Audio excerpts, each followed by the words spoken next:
In today's video, I'm going to show you how to create a report in Zoho Analytics in just a few simple steps. Whether you want to visualize data, summarize information, or display it in a clean table format, Zoho Analytics makes the process quick and flexible. First, sign in to your Zoho Analytics account. Once you're in, open the workspace where you want to build your report. Your workspace is the main area where all your data, dashboards, and reports live. So make sure you select the right one. With your workspace open, look at the top left and click the Create button. From the drop-down menu, select New Report.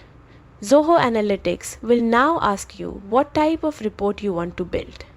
You will see several options. If you want to visualize trends, choose Chart. You can create bar charts, line charts, pie charts, and more.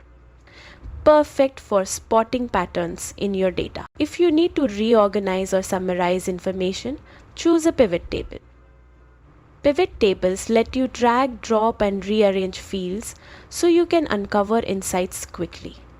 For a quick high-level overview, select Summary View.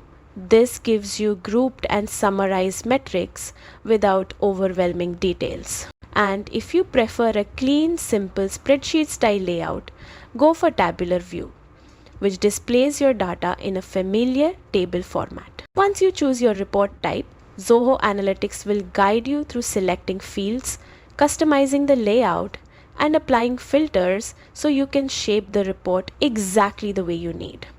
And that's all it takes. You've now created a report in Zoho Analytics ready to explore, customize, or share with your team. Thanks for watching, and I'll see you in the next tutorial.